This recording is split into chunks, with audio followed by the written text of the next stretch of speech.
Virtualmente todos na Terra, independente de sua religião ou nacionalidade, reconhecem que existe alguma espécie de batalha ocorrendo no mundo entre as forças do bem e do mal. Uma luta colossal entre a luz e as trevas, a verdade e o erro, a opressão e a liberdade, o bom e o mal, e finalmente, a vida e a morte. Qual é a história por trás deste evidente paradoxo?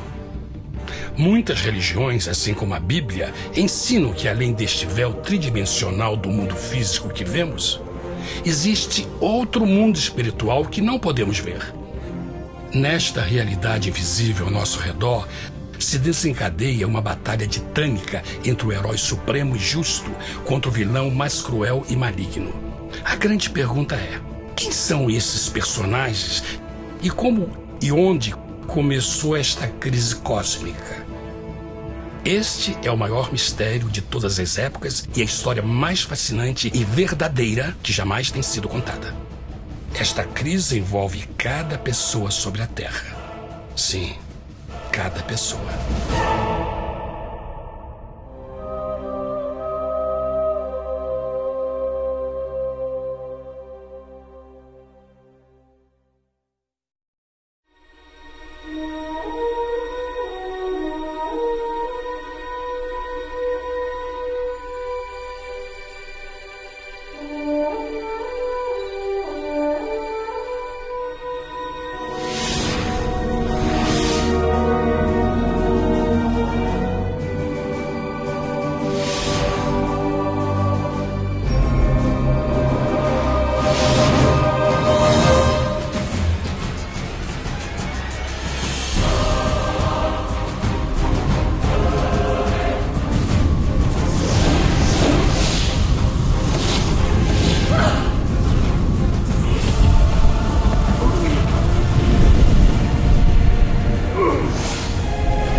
A história humana está repleta de cenas de guerras.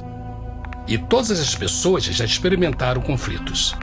Mas para entender a origem do mal, devemos viajar ao passado para a Primeira Guerra do Universo. Porque esta guerra não aconteceu na Terra. Antes que o nosso mundo existisse, houve uma guerra no céu. Mesmo as palavras guerra no céu soam como uma contradição. É quase inimaginável para nós que pudesse haver batalhas e conflitos entre as criações de Deus no paraíso. O que pode ter causado este conflito celestial? Graças a um livro antigo chamado Bíblia, temos detalhes suficientes para poder juntar as peças e desatar os nós. Mesmo que trágica, é uma extraordinária e bela história de amor que vai desde o princípio dos tempos até tocar pessoalmente a você, a mim e a cada indivíduo na Terra. Nossa história começa há muito tempo atrás na capital do universo. Em um lugar chamado Céu, que estava repleto de seres angelicais que amavam fazer a vontade de Deus.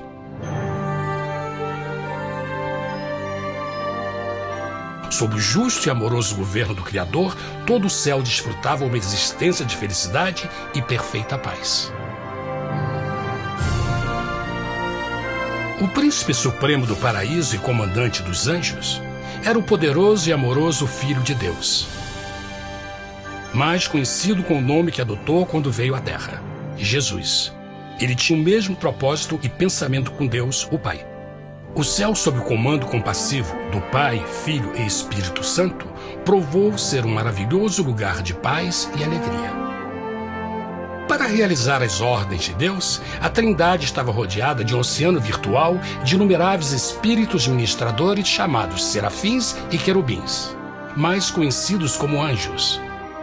Essas poderosas e inteligentes criaturas descobriram que a felicidade estava em cumprir as ordens do Todo-Poderoso. Mas Deus criou um extraordinário anjo para atuar como líder de toda a multidão celestial. A Bíblia nos diz que seu nome era Lúcifer, que significa portador da luz. Este querubim foi o maior ser criado por Deus e assumia a posição mais próxima do trono de Deus, estando diretamente sob a autoridade de Jesus. A tarefa de Lúcifer era difundir a luz e o conhecimento da vontade de Deus a todos os outros anjos. Lúcifer foi o mais esplêndido ser criado por Deus. Era extremamente bonito e dotado de enormes poderes de liderança e organização. Entre os anjos, ele foi muito admirado, respeitado e amado como amigo. Mesmo assim, Deus previu o mal que Lúcifer estava a ponto de introduzir no reino da luz. Cheio de sabedoria e formosura, de todas as pedras preciosas te cobrias. Tu eras o querubim, ungido para cobrir, e te estabeleci. No monte santo de Deus estavas. No meio das pedras afogueadas andavas. Perfeito eras nos teus caminhos, desde o dia em que foste criado, até que se achou iniquidade em ti. Quando Lúcifer percebeu a sua beleza e poder, seu coração pouco a pouco começou a mudar. Permitiu que seu enfoque se afastasse de Deus e direcionou seu amor para si mesmo. Talvez nunca saberemos completamente como e por que estas sementes de rebelião germinaram em seu coração. Mas o profeta Isaías nos dá uma visão do pensamento de Lúcifer. Como caíste desde o céu, ó estrela da manhã, filha da alva! Como foste cortado por terra, tu que debilitavas as nações! E tu dizias no teu coração: eu subirei ao céu, acima das estrelas de Deus exaltarei o meu trono. Subirei sobre as alturas das nuvens e serei semelhante ao Altíssimo. Lúcifer, aos poucos, começou a cobiçar o poder de Deus, mas não sua personalidade. Ao pensar em suas próprias habilidades e belezas extraordinárias, os perversos tentáculos do orgulho e vaidade congelaram sua mente. Este ressentimento e inveja fizeram com que ele violasse a lei sagrada de Deus e se rebelasse contra seu governo. Precisamos fazer uma pausa e esclarecer algo. Desde o princípio, Deus ordenou que as leis da física governassem o mundo material em que vivemos. Sem essas leis naturais, o universo seria um caos. Do mesmo modo, as leis morais de Deus sempre têm dado segurança e estabilidade ao cosmos. Alguns pensam que os 10 mandamentos não existiram, até que o Senhor os entregou a Moisés no Monte Sinai. Mas as Escrituras nos ensinam que os princípios das leis de Deus sempre existiram por toda a eternidade, pois são a base fundamental de seu reino de amor. Seguros todos os seus mandamentos, permanecem firmes para todo sempre e são feitos em verdade e retidão. Os 10 mandamentos são um resumo das características de um Deus de amor. Os primeiros 4 mandamentos descrevem quem é Deus, seu poder, seu território e autoridade. Os últimos 6 descrevem como é Deus, sua honestidade, sua pureza, sua fé. Todas estas coisas sempre foram verdade e sempre serão verdade. Agora, pela primeira vez na história da eternidade, Lúcifer começou a violar estes princípios perfeitos. Lúcifer sabia que se fosse compartilhar o poder e status de Deus, necessitaria de apoio. E deu início ao trabalho.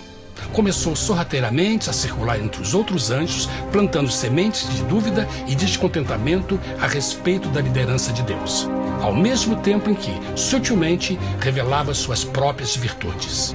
Ele insinuou que Deus abusava de seu poder divino e suas leis restringiam a verdadeira liberdade e felicidade de suas criaturas. Com seu raciocínio audaz e poder de influência, Lúcifer pôde persuadir a um grande número de anjos a se unirem para seu motim. Talvez se perguntem, como tantos anjos inteligentes puderam seguir esse desertor? Bom, lembrem que até esse ponto nenhum anjo tinha escutado uma mentira. E nesse primeiro estágio da rebelião, os anjos não perceberam a obsessão de Lúcifer em assumir a posição de Deus. Não sabiam que finalmente ele planejaria a tortura e o assassinato do Filho de Deus na cruz com a intenção de ocupar o seu trono. Estranhamente, Lúcifer pensou que poderia ocultar seus verdadeiros propósitos de Deus. Ai dos que querem esconder profundamente o seu propósito do Senhor e fazem as suas obras às escuras e dizem: quem nos vê e quem nos conhece? Não pense nem por um momento que a rebelião de Lúcifer surpreendeu Deus e o pegou desprevenido. O Senhor sabe de todas as coisas e os pensamentos de suas criaturas. Ele entendia exatamente o que estava se passando pela mente de Lúcifer. E piedosamente Deus advertiu o desgarrado anjo do perigo. Mas no final, o orgulho e a vaidade não permitiram que Lúcifer se arrependesse. Então, iniciou a rebelião total contra Deus em vez da humilde obediência. Alguns podem perguntar: isso significa que Deus criou um anjo defeituoso? Não, mas ele criou Lúcifer com livre-arbítrio. Verão que o livre-arbítrio é uma coisa maravilhosa, mas também muito perigosa, incluindo o risco de uma rebelião e a possibilidade de que o amor de Deus seja rejeitado. Vejam que o amor real não pode vir de uma criatura pré-programada e não pode ser forçado, deve ser voluntariamente dado. Por exemplo, mesmo que seja bonito este cachorro robô, na verdade, nunca poderá amar-me.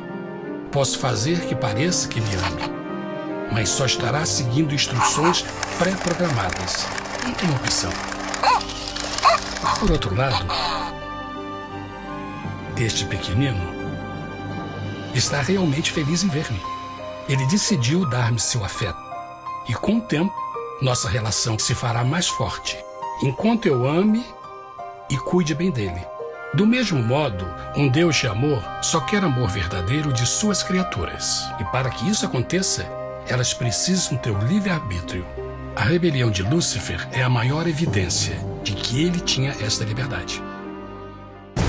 Agora, a grande pergunta é: como Deus enfrentaria esta crise? Como lidaria com Lúcifer e com os milhões de anjos que se uniram nessa rebelião? Muitos questionam por que Deus não acabou imediatamente com a rebelião. Afinal, ele poderia facilmente vaporizar Lúcifer com um raio. Mas isto teria solucionado o problema? Não, pelo contrário. Isso só teria intensificado as dúvidas e suspeitas que Lúcifer havia plantado na mente dos anjos. Lembrem que Lúcifer sabia, como ninguém mais, da engrenagem interna do governo de Deus. Sua destruição seria vista como parte de uma grande armação, e a razão que o motivou a servir Deus teria sido o medo da represália e não o amor. O Senhor sabia, na sua sabedoria, que a melhor forma de enfrentar a crise era permitindo que tudo seguisse o seu curso. Esta seria a única forma de se assegurar que o mal não se ergueria outra vez. Deixai crescer ambos juntos até a ceifa. E por ocasião da ceifa, direi aos ceifeiros: colhei primeiro o joio e atai-o em molhos para o queimar, mas o trigo ajuntai-o no meu celeiro. Na parábola do joio e do trigo, Jesus descreve que um tempo de crescimento é necessário para que uma planta revele sua verdadeira natureza. No seu entendimento infinito, Deus sabia que com o tempo, o caráter real de Lúcifer seria exposto e que os amargos frutos de sua rebelião seriam vistos. Até agora, os cidadãos do universo não estavam familiarizados com o pecado e até onde os levaria. Mas isso mudaria quando eles vissem por si mesmos sua terrível natureza autodestrutiva. Afinal, a sabedoria e o amor do governo de Deus seria para sempre confirmado e o universo estaria seguro. Quando Lúcifer e seus seguidores revelaram abertamente sua rebelião, o Senhor soube que não haveria paz se permitisse que eles ficassem no céu. Deveria impor um limite, entrar em ação e enfrentar os rebeldes. Mas Lúcifer e seus seguidores nunca sairiam por vontade própria ou pacificamente. O passo seguinte foi a guerra. E houve batalha no céu. Miguel e os seus anjos batalhavam contra o dragão. E batalhavam o dragão e os seus anjos. Mas não prevaleceram, nem mais o seu lugar se achou nos céus. E foi precipitado o grande dragão, a antiga serpente, chamada o Diabo e Satanás, que engana todo mundo. Ele foi precipitado na terra, e os seus anjos foram lançados com ele. A Bíblia não revela exatamente que tipo de armas foram usadas durante este conflito cósmico. Mas esta guerra foi como nenhuma guerra que os olhos mortais já viram. Apocalipse 12:4 nos diz que finalmente Lúcifer e 1/3 dos anjos de Deus foram expulsos do paraíso.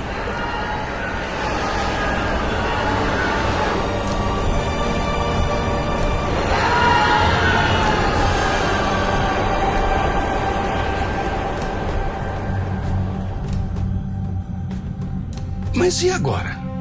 Lúcifer tinha milhões de anjos ao seu lado, mas precisava de um pedaço de chão para continuar sua rebelião. Rápido, muito rápido, o universo começou a entender o quão doloroso e caro o pecado poderia chegar a ser. Mas a guerra não tinha terminado. Apenas começava. Lúcifer, o portador da luz, agora virou Satanás, o adversário.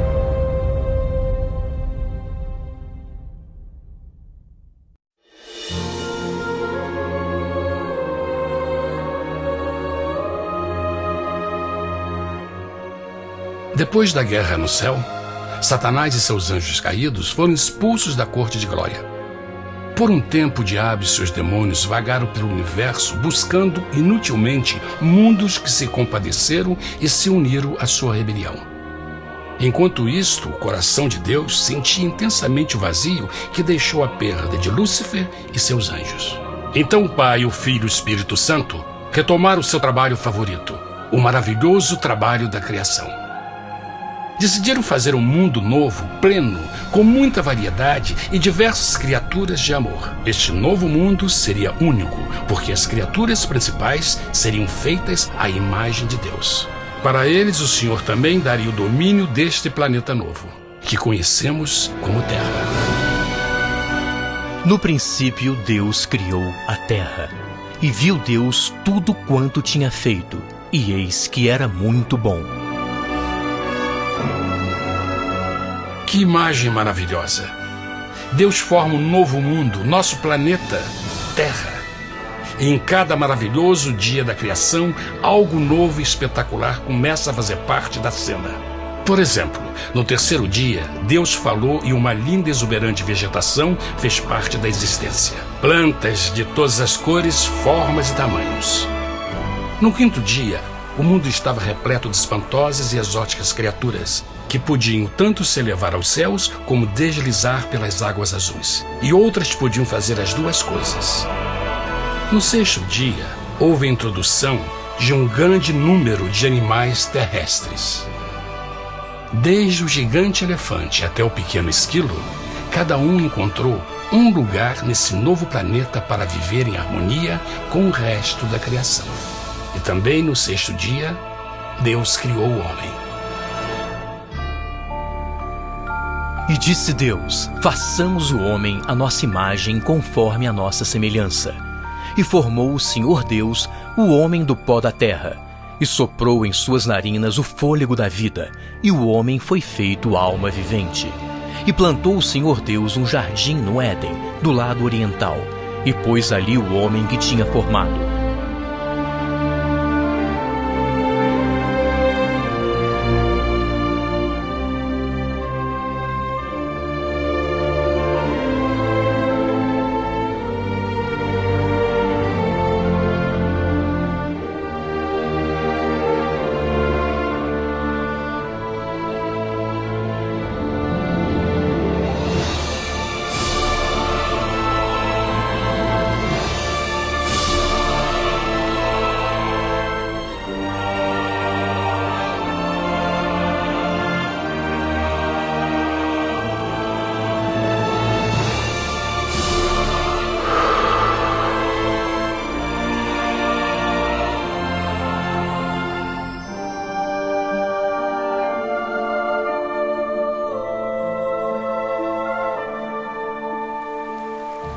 Mas que grande honra ser criado à semelhança de Deus, ser um indivíduo com liberdade de pensamento.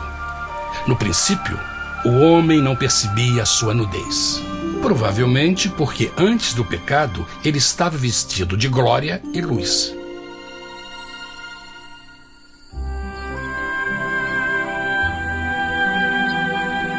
Deus também criou a companheira perfeita para Adão, sua bela esposa Eva.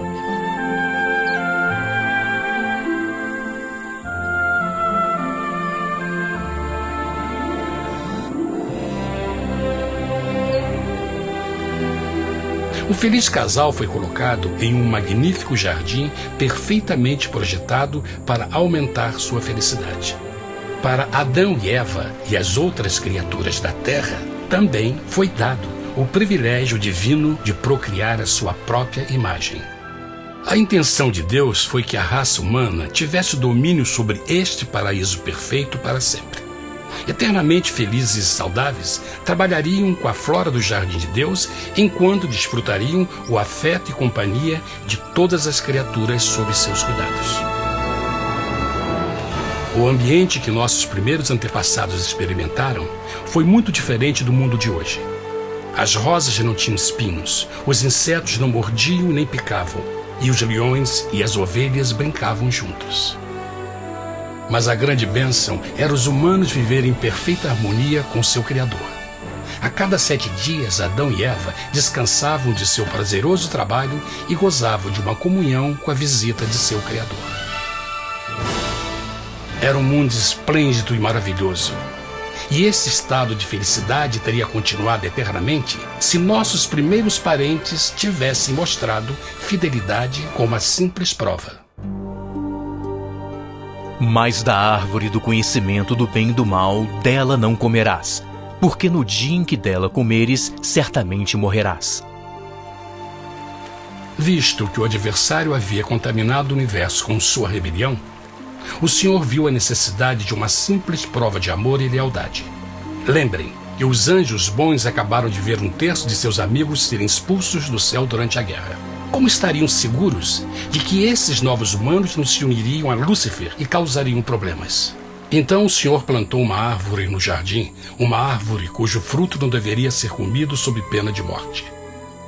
Ao passar por esta simples prova de obediência, Adão e Eva mostrariam a lealdade para com Deus e a fé em sua palavra. Ainda mais, era uma prova de amor. Por isso, Jesus disse em João 14, se me amais, guardais meus mandamentos. Mas alguém mais soube desta prova de fé e estava determinado a usá-la em seu favor. Satanás estava com inveja dos humanos que desfrutavam da bendita vida que ele perdeu. Sua feliz existência estava em total contraste com a sua, que agora estava cheia de culpa, pecado e miséria. Com ressentimento e raiva, não estava disposto a deixar o casal em paz, pois o pecado sempre buscará arrastar a outros consigo.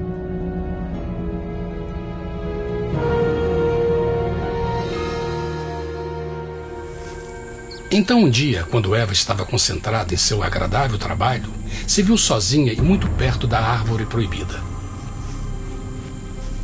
Foi quando Satanás viu sua oportunidade. Através de uma serpente hipnotizante, o anjo caído chamou Eva até a árvore e a envolveu em uma conversação.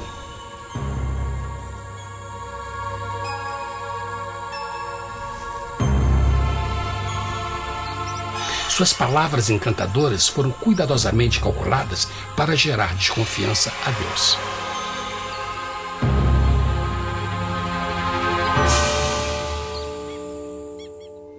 A serpente replicou à mulher, de modo algum morrereis.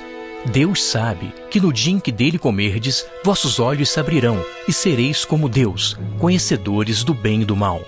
A mulher notou que a árvore era boa para comer, pois era atraente aos olhos e desejável para alcançar sabedoria. Colheu o seu fruto e comeu. Deu também ao seu marido, que comeu assim como ela. Tragicamente, quando Eva escutou a suave e sedutora voz do tentador, começou a ter certas dúvidas da palavra de Deus. A serpente enganou-o com a promessa de grande poder e sabedoria. Isso chamou sua atenção. Além disso, aparentemente um fruto deu à serpente a habilidade de falar. Que outros poderes poderia dar a ela? E mesmo tendo acabado de conhecer a serpente, ela confiou em sua palavra acima da de Deus, quem a criou, e lhe deu um paraíso para viver. Então Eva comeu o fruto proibido e convenceu seu esposo a fazer o mesmo. Adão poderia ter escolhido ser fiel a Deus, mas colocou seu amor pela esposa acima do seu amor por Deus. Quando os nossos primeiros parentes mostraram lealdade ao inimigo, o domínio da terra foi tomado por Satanás. Não sabeis que, vos oferecendo a alguém para lhe obedecer, vos tornais escravos daquele a quem obedeceis? Ninguém pode servir a dois senhores.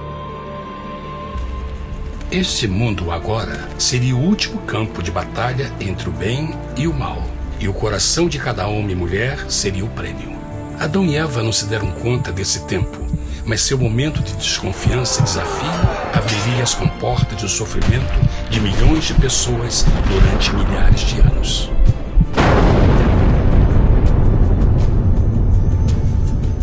Portanto, como o pecado entrou no mundo por um homem, e por ele a morte, e assim a morte transmitiu-se a todos os homens naquele em quem todos pecaram.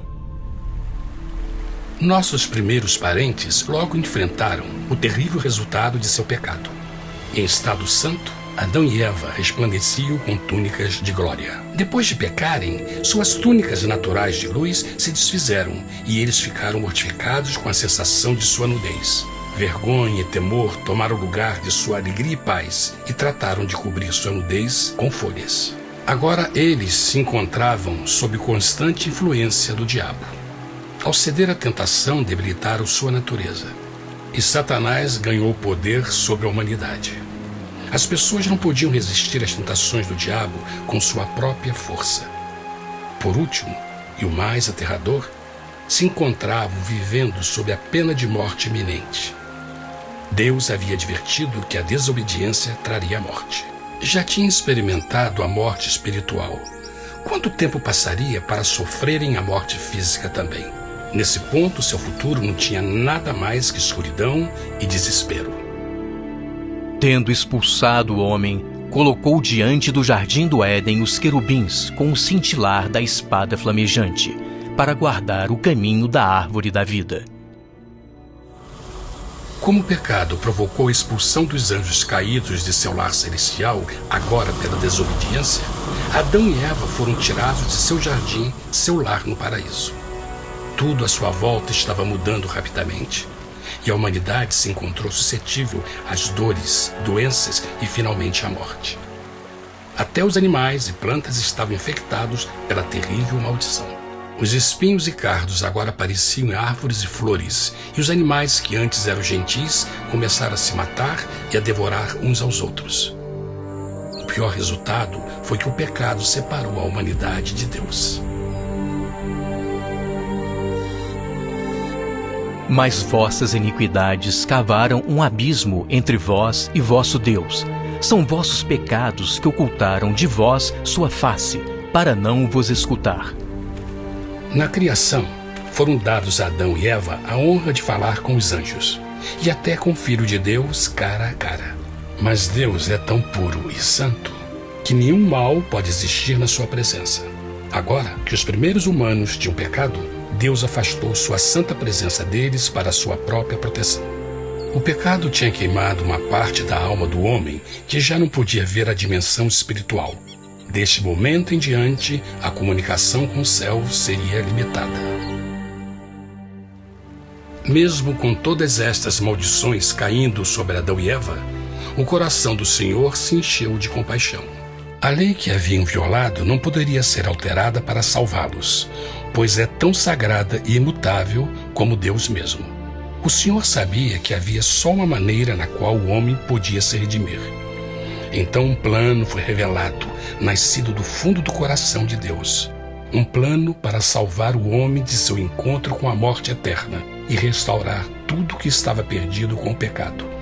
Seria de grande intensidade, alcance e poder. mas seria um plano que também implicaria num enorme sacrifício. O amor de Deus para conosco se manifestou por ter enviado ao mundo seu Filho unigênito, a fim de vivermos por ele. Nisso consiste o amor, não em termos nos amado a Deus, mas em ele nos ter amado e enviado seu Filho para se sacrificar por nossos pecados. As Escrituras claramente ensinam em Romanos 6:23, o custo do pecado é a morte. A lei violada demandava a vida do pecador e só tinha um em todo o universo qualificado como substituto da humanidade. O Criador só podia pagar a dívida de suas criaturas tomando seu lugar. Então Jesus Cristo, o Filho de Deus, concordou em deixar a pureza, glória e segurança do céu. Ele viria para morrer em nome do homem em seu malvado e renegado planeta.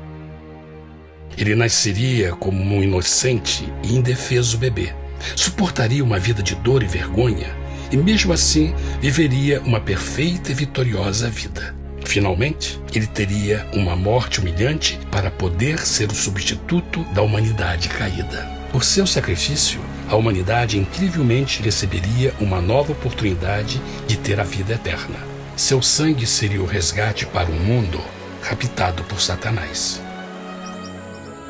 Este maravilhoso plano de redenção foi graficamente ilustrado no sistema de sacrifício de animais ordenado por Deus depois da queda do homem.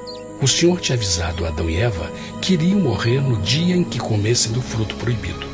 E como que permaneceram vivos?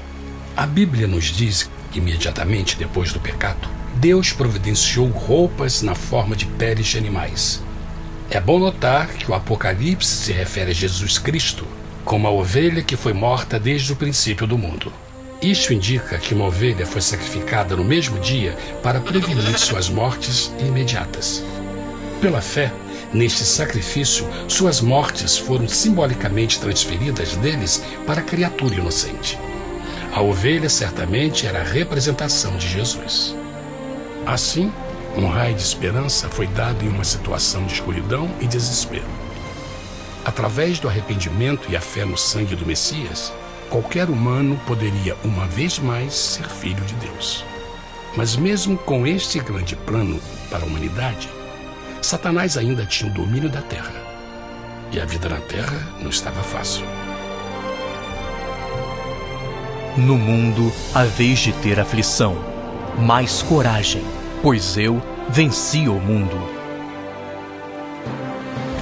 Naturalmente, muitos se perguntam, como um Deus amoroso e poderoso permite dores e sofrimentos no nosso mundo atual? Mas está claro desde o Gênesis que Deus nunca quis que nós tivéssemos o conhecimento da dor dessa vida. Quando o mundo saiu das mãos de Deus, a terra era um maravilhoso paraíso. Foi o pecado de Adão e Eva que deu a Satanás o direito de assumir o controle deste planeta. Devido à sua trágica eleição, o diabo e seus súditos ganharam o poder de tentar e atormentar os humanos, introduzindo a doença, a dor e o sofrimento. Talvez fosse melhor perguntar: por que Satanás não tem o controle total da humanidade? A resposta é Jesus Cristo. Talvez já perceberam que a morte de Jesus na cruz deu a cada um de nós a oportunidade de sermos salvos, mas na verdade fez muito mais do que isso. Quando o Salvador ofereceu sua vida para redimir a terra, esse ato poria restrições ao controle de Satanás sobre a humanidade. Satanás não poderia forçar nossa vontade e seu poder de nos ferir seria limitado. O sacrifício de Cristo também nos trouxe um tempo de prova, durante o qual poderíamos ver a diferença entre o governo de Deus e o de Satanás, e então decidir a quem servir.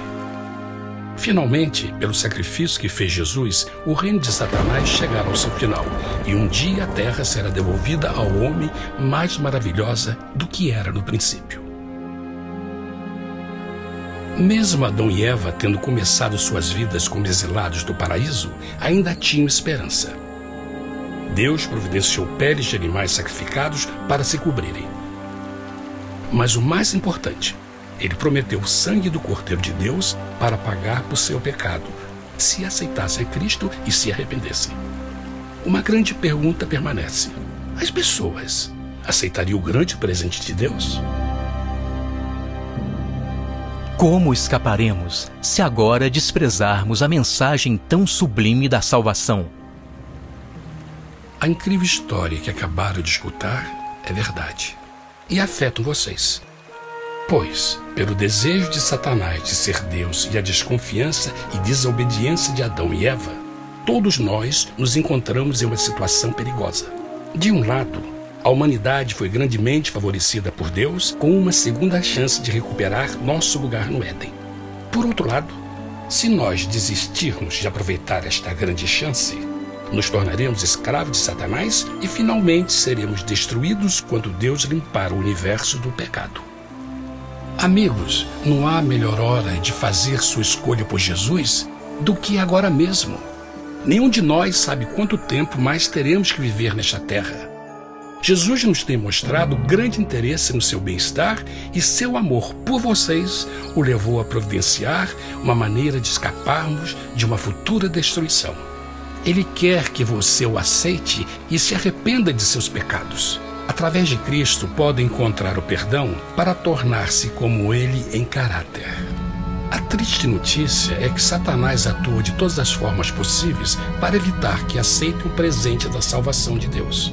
Devido à nossa rotina da vida, o amor ao dinheiro ou alguma outra distração fascinante, ele trabalha para manter a todos ocupados e afastados do que, na realidade, mais importa, sua salvação eterna. Para que entendam a realidade da situação e que se você não escolhe a Jesus por omissão, está escolhendo a Satanás. Mesmo que a terrível escolha de Adão e Eva nos traga morte e miséria, vocês agora podem tomar uma melhor decisão. Deus está oferecendo uma paz que satisfaz o anseio mais profundo de sua alma e uma alegria que não encontrará nas atribulações deste mundo. O desejo que tem o coração de Deus é que seja salvo e esteja com Ele no paraíso. Mas o único que pode mantê-lo fora do céu é você. Imagine a tragédia que seria se você recusasse este precioso presente. Você pode decidir hoje e aceitar a salvação que Deus prometeu. Na verdade, nesse momento, pode aceitar a vida eterna através de Jesus Cristo. Posso convidá-lo para que acompanhe agora mesmo em uma simples oração, aceitando sua maravilhosa oferta? Por favor, repita depois de mim. Querido Pai Celestial, venho a Ti agora e humildemente pedir Teu perdão. Senhor, confesso que sou um pecador e violei Tua santa lei. Entendo que a pena por esse pecado é a morte. Acredito que Jesus Cristo sofreu e morreu na cruz para receber o castigo por todos os nossos pecados. Acredito que Jesus ressuscitou e eu o aceito como meu Salvador pessoal. A partir deste momento em diante, Te dou o meu coração e eu o aceito como o Senhor da minha vida. Por favor, perdoa todos os meus pecados e envia Teu Espírito para ajudar-me a fazer a Tua vontade. Te agradeço por Teu grande amor e aceito Teu presente da vida eterna. E eu oro tudo isso em nome de Jesus. Amém.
Hi friends, Pastor Doug Batchelor. We're here at the Amazing Facts booth at the National ASI Convention, and we're looking forward to seeing all of you for the special convocation April 17. We hope that you'll come with a smile, and be praying for the event. Hola mis queridos hermanos de Brasil. Tengo planes de estar en Sao Paulo del 17 al 21 de abril del año 2025. El título del campamento es El Camino Angosto. Ojalá que puedas asistir. Vamos a estudiar la Biblia profundamente y sé que Dios te va a bendecir. Te esperamos allá. Hello friends, this is Pastor John Ross. I'm here at ASI, and I want to remind you about the upcoming series of meetings called The Narrow Way, April the 17th through the 21st. We hope you're going to be there. So if you're planning on coming, you want to register. We've got some great speakers. Pastor Doug Batchelor, myself, and many others are going to be there to inspire you with great messages, wonderful music. So plan now to be there. God bless.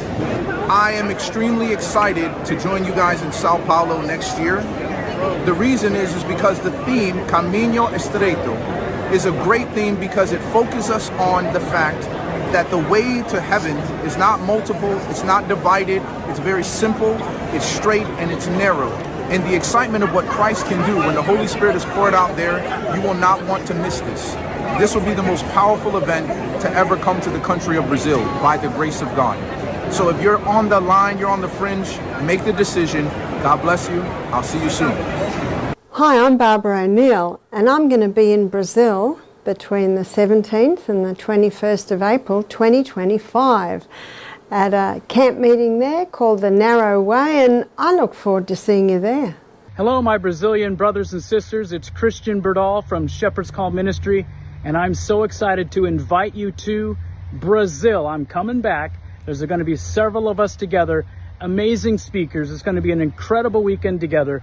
So make sure that you sign up here. Estamos juntos!